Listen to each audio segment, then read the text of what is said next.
Hey folks, welcome back to Real Estate Investing Unmasked. Today we're going to talk about a way that you can get a loan if you've been foreclosed on, declared bankruptcy in the recent past, or don't fit in that neat little box that FHA and USDA and VA loans that want to put you in.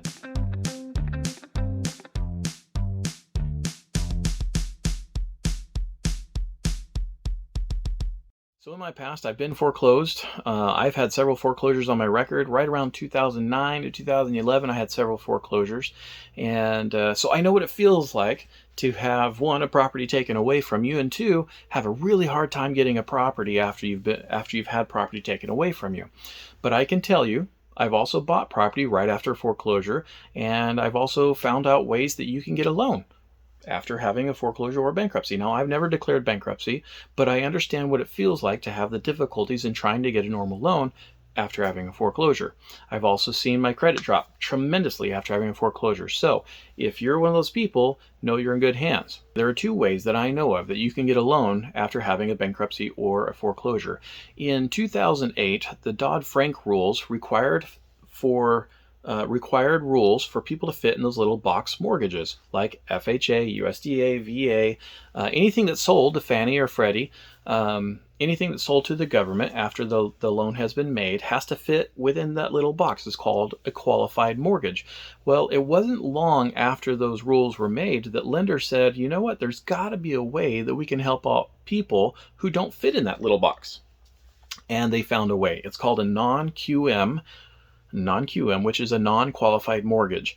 So there are certain brokers, certain lenders who will lend via a non-QM loan. Not all of them do. Now, I have a broker who does. I don't lend, so I mean, you can ask me for help. I'll see what I can do to get you somebody who can help you out, but I don't do loans. But they're called non-QM loans. Now, how does it work? Non-QM loans, the way they work is you're going to be putting more skin in the game. You just are. You're either going to have to put more money down, or you're going to have to pay higher interest, or a combination of the two, and you're probably going to have to pay some fees or extra points for this. Now, a point, just in case you don't know, a point is 1% of the loan. So if your loan is $300,000, 1 point is $3,000. Okay, so points and fees can be pretty expensive, but you can get a loan. For non-qualified mortgages or non-QM loans, you still have to meet certain criteria. It's just a little bit more lax than the cookie cutter ones. So for instance, if you want to go as low as 10% down, you have to have a higher credit score. Now, I know you just had a foreclosure, you just had a bankruptcy, and your credit tanked. But that doesn't mean that your credit went down to a 200 or 400 or 500 or something like that. It is possible that if you had a high credit score before the bankruptcy or foreclosure, that you may still qualify within a short period of time to get your credit up to the point where you could be in the 700s again and still qualify for a non-QM loan, a non-qualified mortgage. If your credit score is high enough, the rules change all the time, honestly, guys.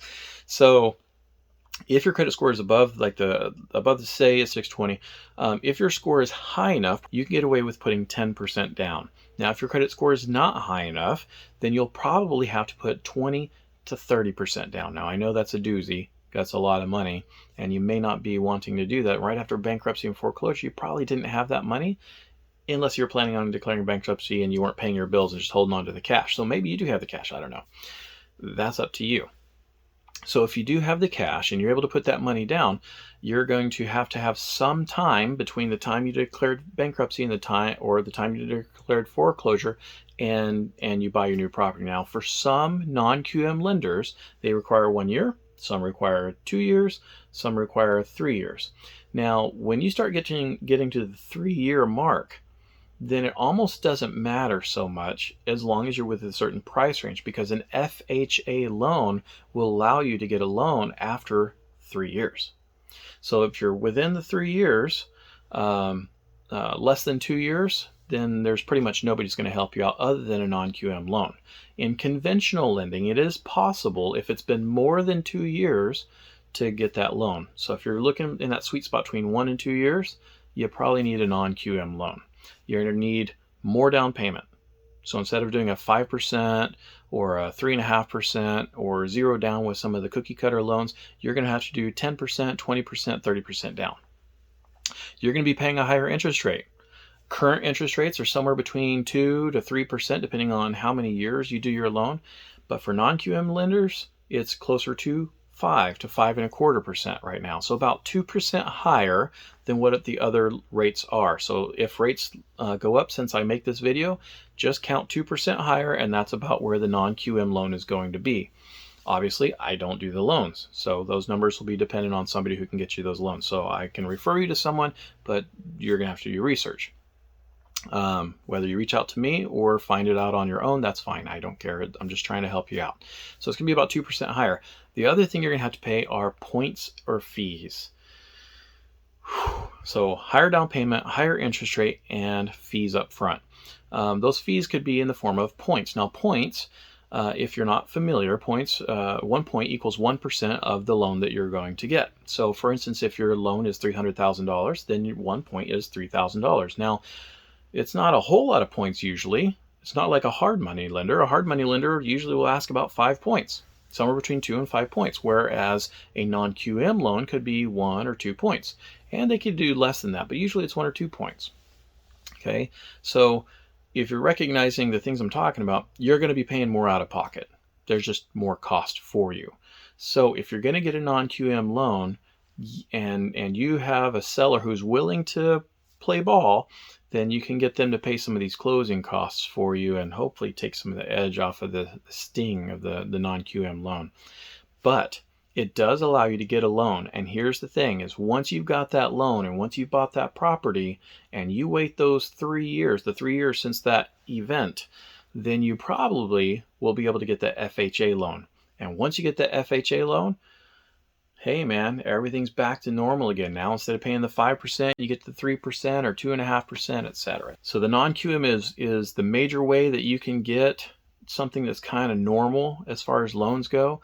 The non-QM loan is what's going to help you get a loan after having bankruptcy or foreclosure in your recent history.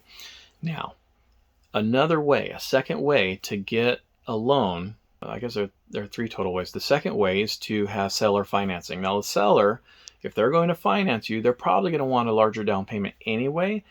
And the sellers that I've dealt with didn't care about my credit, honestly, because I was putting enough down.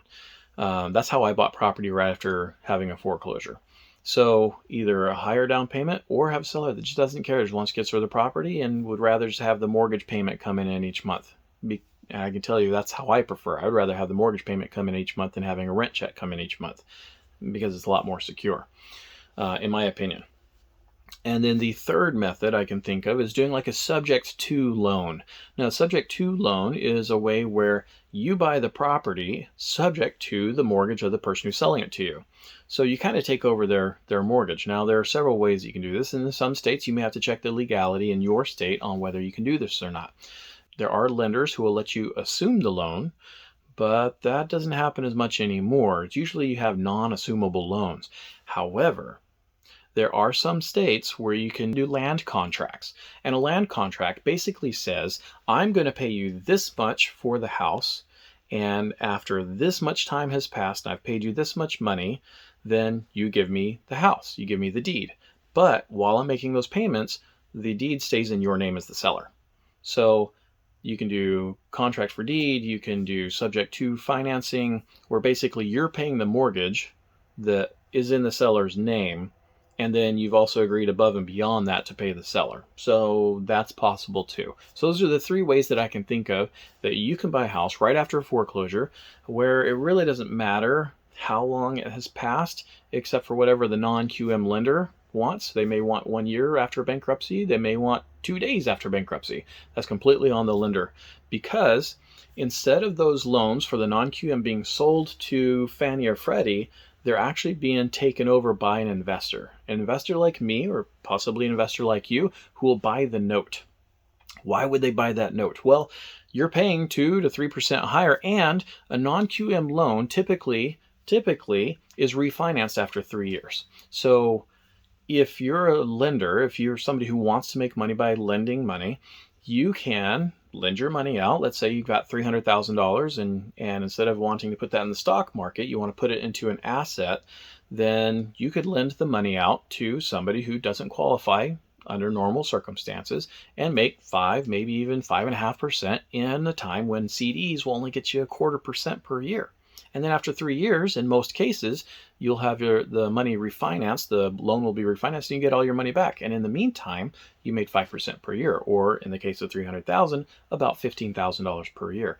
So I would say $45,000 after 3 years is a pretty good return on $300,000, especially in today's world. All right. So if you have any questions, please ask in the comments down below. You can reach out to me via my website at www.watchbobonyoutube.com. And it would be lovely if you gave me a thumbs up and subscribed. Thanks, guys. I'll see you next time.